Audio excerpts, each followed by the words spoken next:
I used to believe in perfect love. Not the fairy tale kind. I'm too practical for that. But the real kind. The kind where two people choose each other every day, build something solid together, weather storms side by side. I thought Sarah and I had that. I was wrong about a lot of things. My name is James Carter, and this is the story of how my marriage died and how I buried it. 4 years ago, at my friend Liam's 30th birthday party in downtown Chicago, I saw her across the room and felt something shift inside my chest. Sarah Carter was laughing with friends near windows overlooking the city, her dark hair catching light from chandeliers above. She wore a simple red dress that somehow made every other woman disappear. When she smiled, it was like watching the sun come up. I'm not the guy who usually approaches women at parties. I'm the one who finds a corner with good Wi-Fi and checks work emails. Senior software engineer at TechFlow Solutions, specializing in back-end architecture. Basically, I speak to servers better than people. But something about Sarah made me walk across that room, my heart hammering against my ribs. "Excuse me," I said, interrupting her conversation. "I'm sorry, but I had to tell you. You have the most beautiful laugh I've ever heard." She turned, and those dark eyes met mine. "That's either the sweetest pickup line ever, or you haven't heard many laughs," she replied with a smile. "Both," I admitted, and she laughed again. I was right. It was beautiful. We talked for 3 hours that night. She was a graphic designer, freelancing for small businesses while building her portfolio. She had this way of making everything sound like an adventure. Even grocery shopping became a quest for the perfect avocado. I told her about my work, expecting her eyes to glaze over, but she asked questions that showed she was really listening.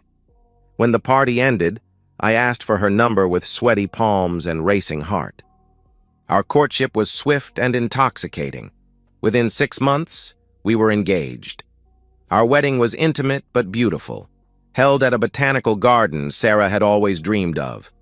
The honeymoon in Bali was paradise, lounging on beaches, exploring temples, making promises under starlit skies. We returned to our modest but comfortable home in the suburbs, ready to build our future together. The first 2 years were genuinely happy.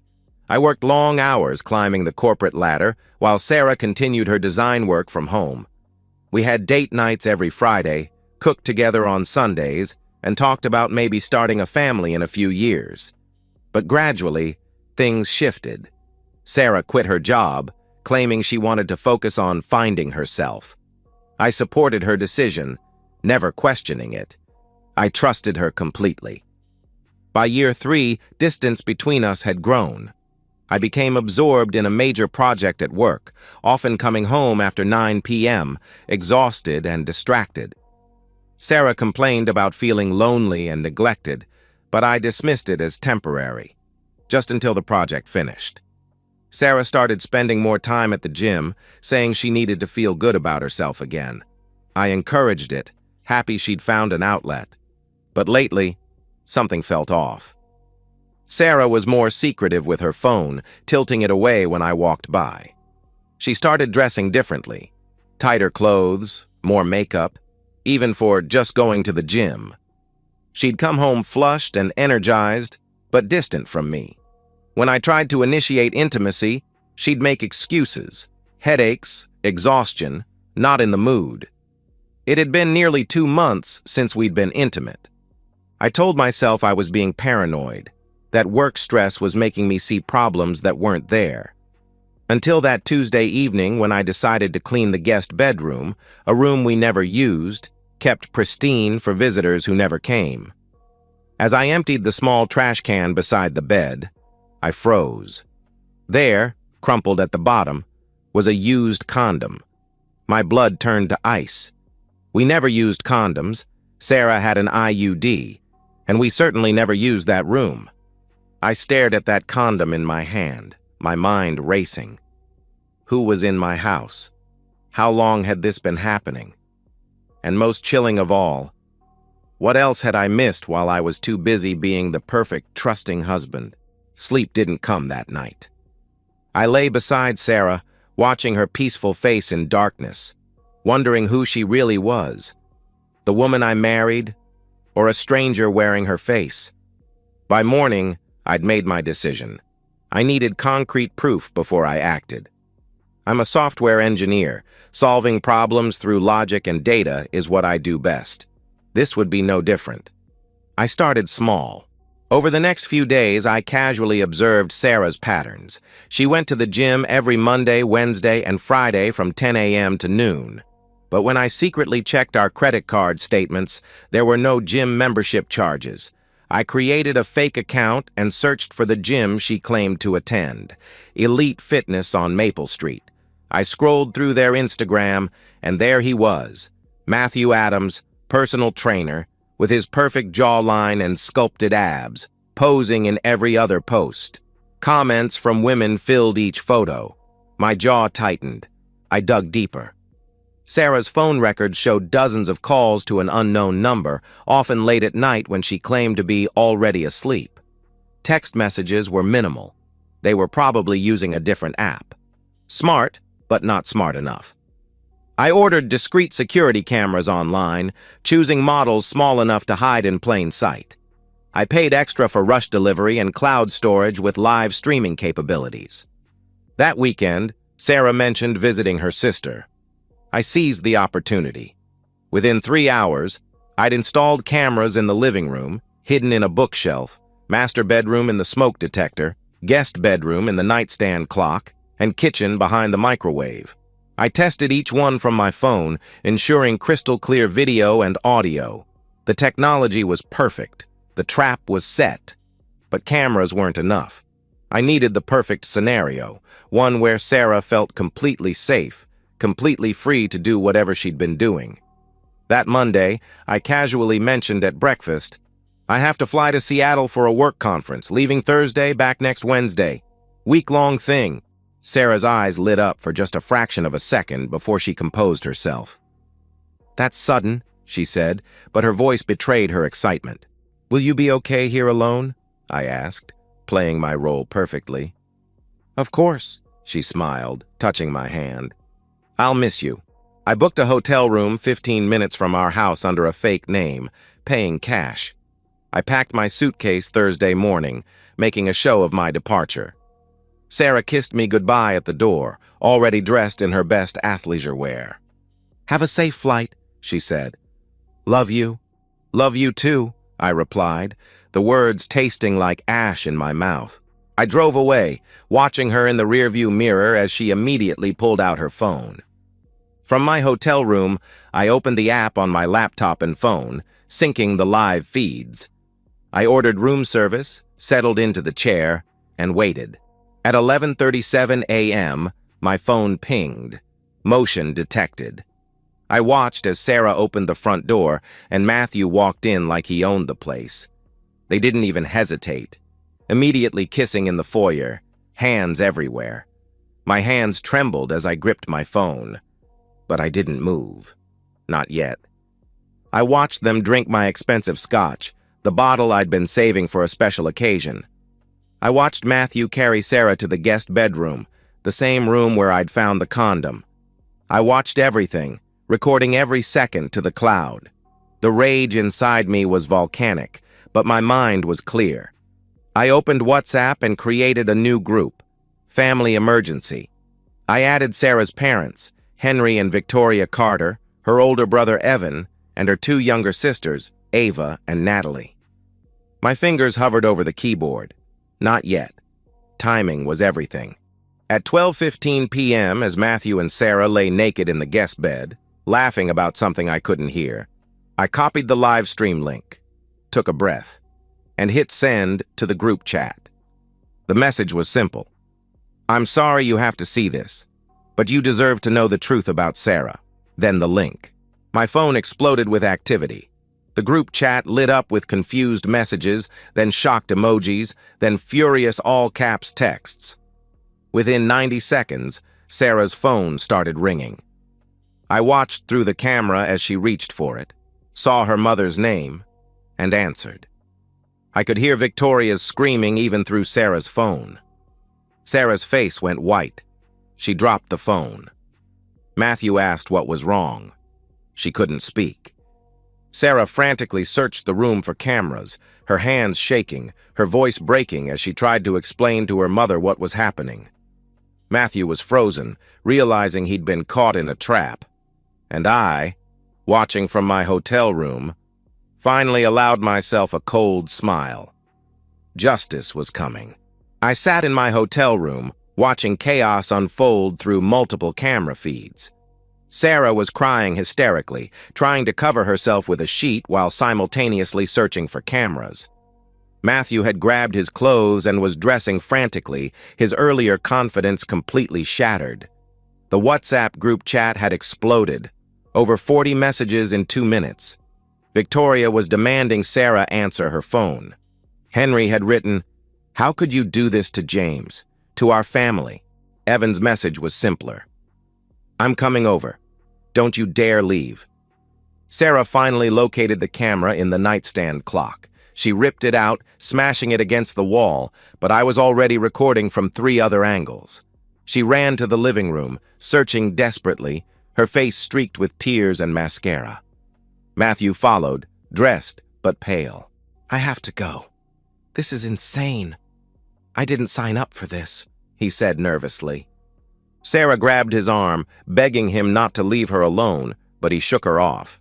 "This is your problem, not mine," he replied coldly, heading for the door. That's when I saw Evan's car pull into the driveway. Sarah's brother was 2 years older than her, a construction contractor with arms like tree trunks and a protective streak a mile wide. I'd always liked Evan. He was honest, straightforward, and loyal, which was exactly why I'd added him to the group chat. Evan blocked the front door just as Matthew tried to leave. "Going somewhere?" Evan asked, his voice deadly calm. I checked my watch, 12:47 p.m. I closed my laptop, grabbed my car keys, and drove home. The 15-minute drive felt like both an eternity and an instant. My heart pounded, but my hands were steady. When I pulled into the driveway behind Evan's truck, I could hear shouting from inside the house.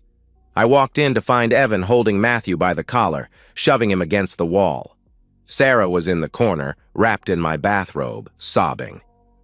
"James," she gasped when she saw me, her voice breaking. "James, I can explain."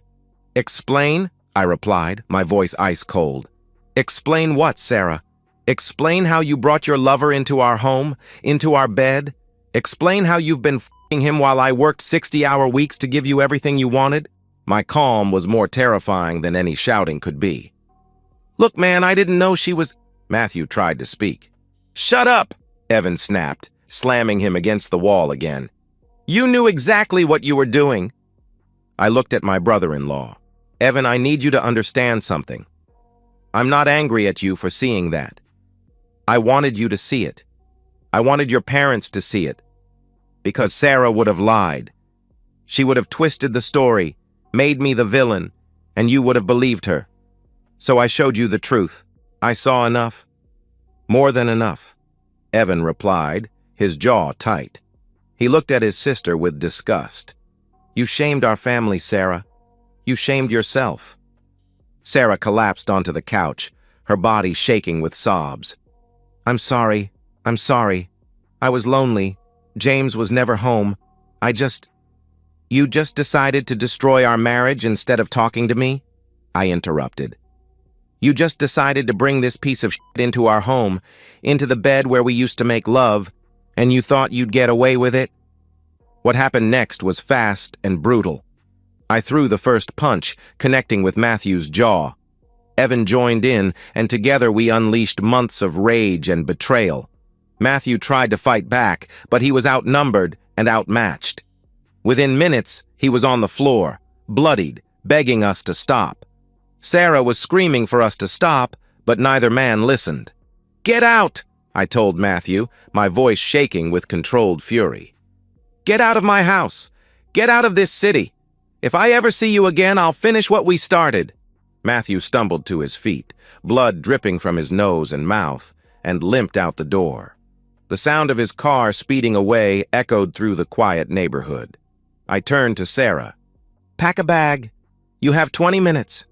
Then you leave, and you never come back. James, please, Sarah begged, reaching for me. We can fix this. We can go to counseling. I'll do anything. You had your chance, I said coldly. You made your choice. Now live with it.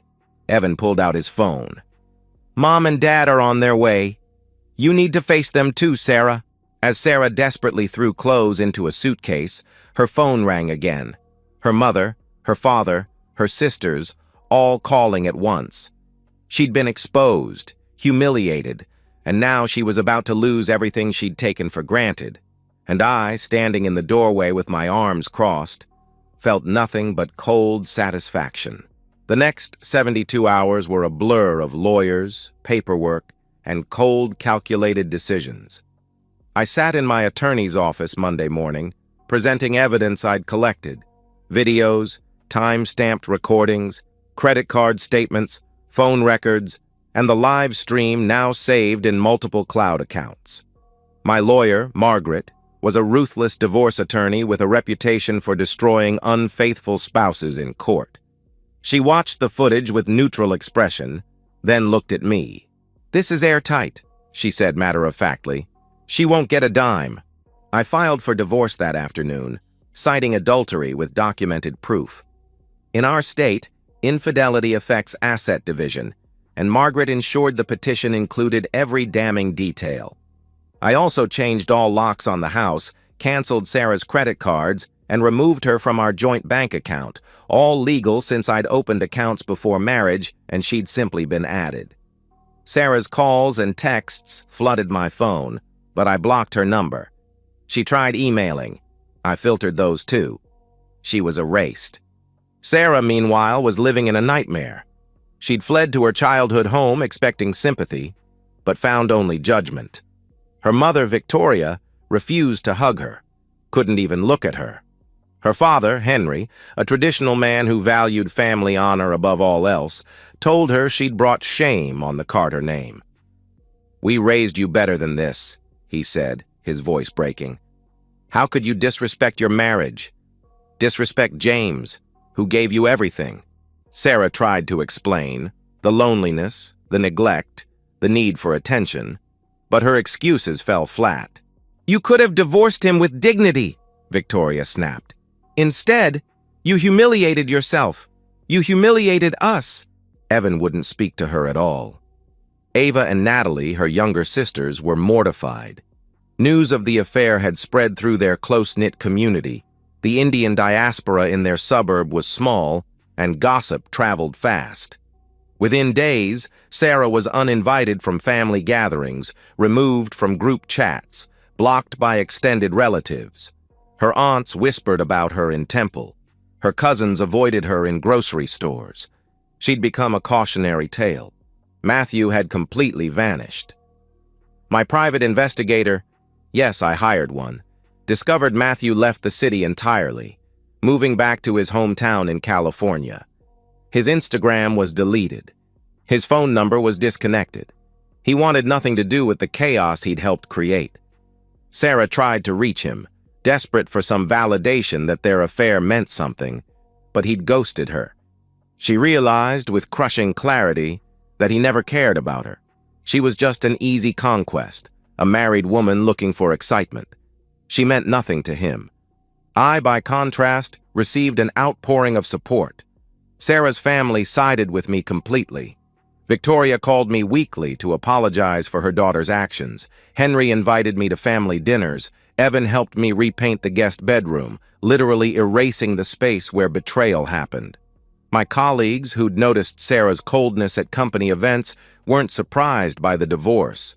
Friends rallied around me, offering places to stay, distractions, and validation. I was the victim, the wronged husband, and society treated me accordingly. The divorce proceedings were swift and merciless.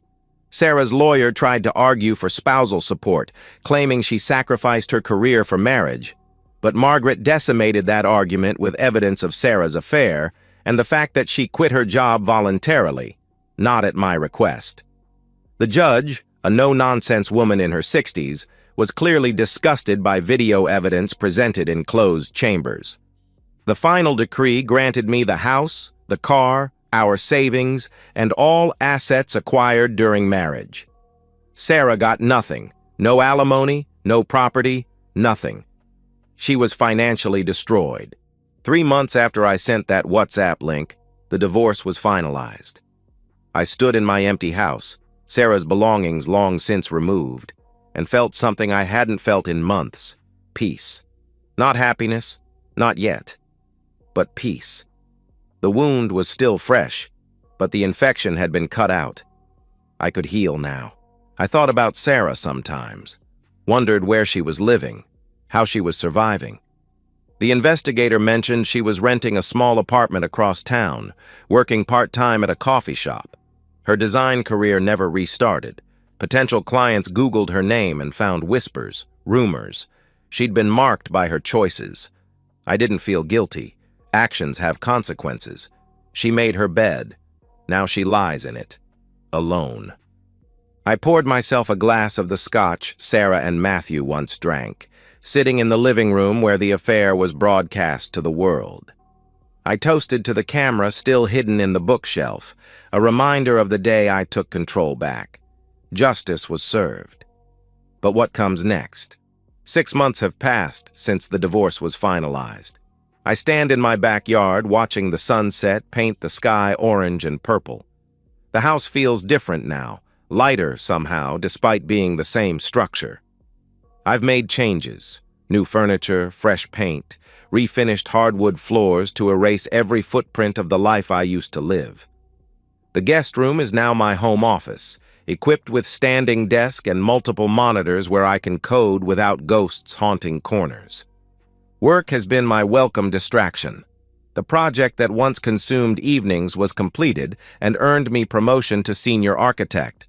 My salary increased 30%, and I'm leading a team now. Colleagues notice the change. Sharper, more focused, but also colder, more guarded. I don't talk about my personal life anymore. Trust doesn't come easily.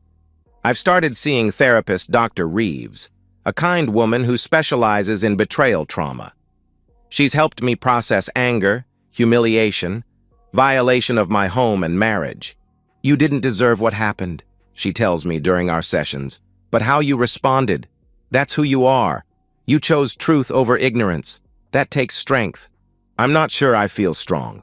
Most days I just feel tired. But there are good days too. Evan has become genuine friend, not just ex-brother-in-law. We meet for beers every other week, watching sports and never mentioning Sarah unless I bring her up. Victoria still calls me Beta, son, and sends homemade food in Tupperware containers. Henry shakes my hand with respect every time we meet. Sarah's family chose me, and that validation matters more than I want to admit. I've been on few dates, set up by well-meaning friends. They've been pleasant enough. Coffee, dinners, conversations about work and hobbies. But I haven't felt ready for anything serious. The idea of vulnerability terrifies me. What if I miss signs again? What if I'm not enough again? That's normal, Dr. Reeves reassures me. Healing isn't linear. Sarah's life, from what I've heard through grapevine, has been much harder. She's still working at that coffee shop, barely making rent. Her design career never recovered, reputation destroyed, and no one in their community will hire her. She's been cut off from most family, allowed only minimal contact with sisters. Victoria refuses to see her, wound still too raw. Sarah tried to apologize to me once, sending long email explaining loneliness, mistakes, regret. I read it once, then deleted it. Some apologies are too little, too late. Matthew, investigator confirmed, is still in California, working at low-end gym and keeping very low profile. No more Instagram, no social media presence. He learned his lesson. Don't mess with quiet men. I've thought a lot about revenge, whether it was worth it. Would I do it again? Absolutely. Sarah didn't just cheat. She disrespected me, our vows, our home. She assumed I'd never find out, that she was smarter, that I was too weak or oblivious to notice. She was wrong, and world needed to see that. But revenge didn't heal me. It gave me justice, validation, proof that actions have consequences. But it didn't erase betrayal.